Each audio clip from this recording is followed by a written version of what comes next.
So what did Jesus do for you? That's a big question a lot of people ask. They're wondering, why should they worship Jesus Christ of Nazareth? And so today in this video, I'm going to present a quick explanation for them. Stay tuned. Of those who closely followed Jesus during his ministry, the only reported witnesses at his crucifixion were his beloved apostle John, his mother, and his female disciples. His rock Peter and the others in the 11 were not present in the crowd of onlookers. They were in hiding, fearful of sharing his same fate.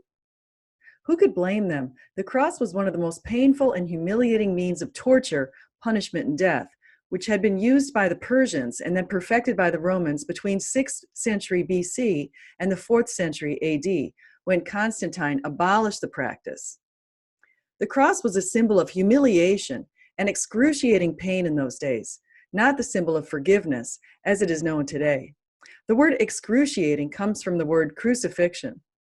Only slaves and the worst of criminals were nailed to crosses, following a beating so severe that many stumbled and staggered while carrying their blood-splattered crosses to the place where they would lay down on top of them so soldiers could nail them to them by their wrists and feet. Once the cross was erected, a slow, suffocating death followed, as those so punished faced an onslaught of insects, birds, and vultures who capitalized on their helplessness to help themselves to morsels of eyes and flesh. If pending death dragged on too long, Roman soldiers would break the legs of the criminals to usher death in. Those sentenced to the cross were considered the lowest of the low in society, fully stripped of their clothing as they trudged in humiliation to their deaths, carrying their crosses before crowds of mockers who spat at them. Few valued the lives of the lowest in ancient societies. They were a scourge, an embarrassment, often disposed of in mass graves. Jesus was crucified at Golgotha, the place of the skull, between two criminals. One of the criminals who hung there hurled insults at him. "Aren't you the Messiah? Save yourself and us." But the other criminal rebuked him. "Don't you fear God," he said, "since you are under the same sentence? We are punished justly, for we are getting what our deeds deserve. But this man has done nothing wrong." Then he said, "Jesus, remember me when you come into your kingdom." Jesus answered him, "Truly I tell you, today you will be with me in paradise." John and Jesus' female disciples undoubtedly wept as they watched him suffer on the cross. They probably wondered about the purpose of Jesus' 3-year ministry and why it came to such an abrupt end. They probably questioned their own fate and whether they would soon be returning to their past lives. Jesus' body had been badly marred, caked in tears, blood, dirt, sweat, bruises, stinging gashes, and the spit of those who scorned him. He was barely recognizable, certainly not the king whom John had praised in a procession just a few days prior. Jesus had just been celebrated and recognized as the Messiah on what we now call Palm Sunday, when he entered Jerusalem on a donkey, just as Zechariah 9:9 had prophesied hundreds of years in advance. His captors had mocked him, cloaking him in a scarlet purple robe with a crown of thorns. Above his head on the cross was the word "Inri." "This is the King of the Jews," it said. What was the crime that Jesus had committed to deserve such torture? Mark 14 reported Jesus' arrest and the way the Sanhedrin labeled his crime as blasphemy. And I quote, "The chief priests and the whole Sanhedrin were looking for evidence against Jesus so that they could put him to death, but they did not find any. Many testified falsely against him, but their statements did not agree. Then some stood up and gave his false testimony against him. We heard him say, 'I will destroy this temple made with human hands, and in 3 days will build another, not made with hands.' Yet even then their testimony did not agree. Then the high priest stood up before them and asked Jesus, 'Are you not going to answer? What is this testimony that these men are bringing against you?' But Jesus remained silent and gave no answer. Again the high priest asked him, 'Are you the Messiah, the Son of the Blessed One?' 'I am,' said Jesus, 'and you will see the Son of Man sitting at the right hand of the Mighty One and coming on the clouds of heaven.'" The Pharisees immediately recognized the reference to Daniel 7, and the fact that he was saying he would be sitting at the right hand specifically implied he was divinity. The high priest tore his clothes. Why do we need any more witnesses? He asked. You have heard the blasphemy. What do you think? They all condemned him as worthy of death.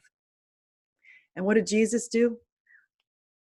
Father, forgive them, for they know not what they do, Jesus said a short while later while being crucified. Though he had been beaten and bloodied by those whom he loved, his love for his children never waned. He had fulfilled his mission, which was to pay the price for the sins of humanity. As the innocent and sinless Passover lamb, only Jesus had the key to unlock the prisons of sin which trapped and strapped souls to this world. The following Sunday, when Jesus' female disciples arrived at his tomb, his wounds, and care for his body, they discovered the stone had been blocking the tomb, had been rolled away. His body was not there, but an angel was present. You are looking for Jesus the Nazarene, who was crucified. He has risen. He is not here, the angel told him. But go, tell his disciples and Peter, he is going ahead of you into Galilee. There you will see him, just as he told you. The women left bewildered, yet set upon their way to report what they had discovered to the other apostles who were in hiding. That same day, a man appeared to two men who were on their way to Emmaus, which was about 7 miles from Jerusalem. The two men were surprised that the man they had encountered seemed to be unaware of recent events in Jerusalem, so they imparted them. In addition, they told the stranger, some of our women amazed us. They went to the tomb early this morning but didn't find his body. They came and told us that they had seen a vision of angels who said he was alive. He said to them, how foolish you are, and how slow to believe all the prophets have spoken. Did not the Messiah have to suffer these things and then enter his glory? And beginning with Moses and all the prophets, he explained to them what was said in all the scriptures concerning himself. They invited the stranger to join them for dinner. After breaking bread with them, their eyes were opened to him, and Jesus disappeared from their sight.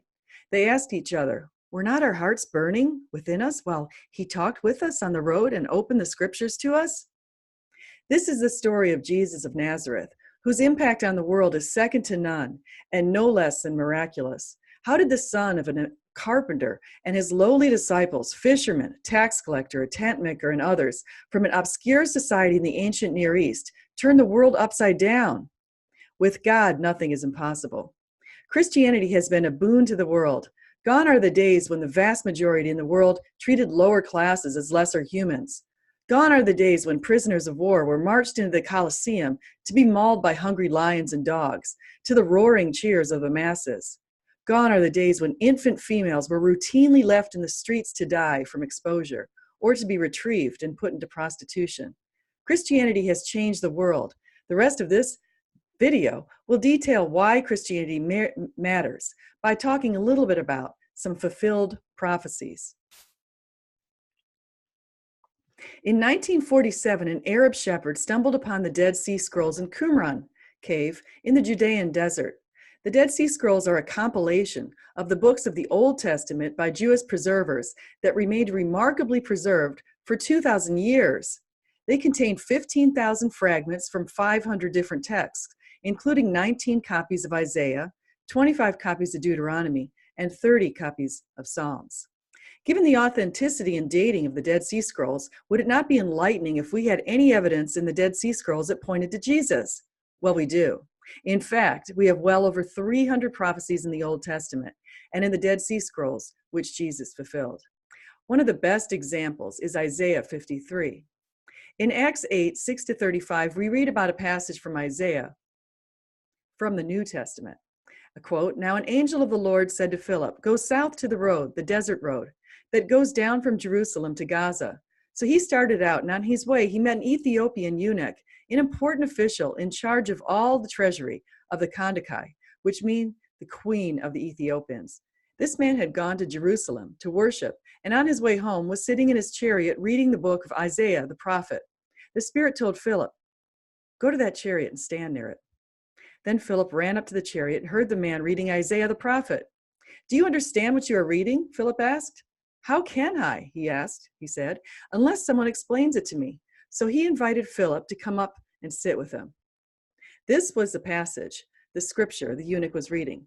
He was led like a sheep to the slaughter, and as a lamb before its shearer is silent, so he did not open his mouth. In his humiliation he was deprived of justice. Who can speak of his descendants? For his life was taken from the earth. The eunuch asked Philip, "Tell me, please, who is the prophet talking about, himself or someone else?" Then Philip began with that very passage of scripture and told him the good news about Jesus. Isaiah 53 was written around 700 BC. It's one of the most frequently cited passages by the Jews for Jesus when they share the good news with Orthodox or Reformed Jews. They say the passage is often excluded from regular weekly readings, so Orthodox Jews and Reformed Jews may not be aware of what they may think is an obscure passage. Those who are aware often argue that the passage refers to the nation of Israel or its people. Yet those arguments fail because the passage very specifically refers to the suffering servant as a man and one who suffered for others' sins. Israel itself has sinned, and of course Israel itself is not beautiful. Israel is beautiful, and the suffering servant was considered not beautiful. And I move on. So what you would want to do is take a look at Isaiah 53, spend some time reflecting on that, along with Psalm 22 and with Zechariah 12:10. And I'm sure you'll come to the same conclusion as I, that Jesus is resurrected and he was prophesied. And the fact that he was prophesied speaks to divine. Thank you so much. Please like, subscribe, and do come again. Bye-bye.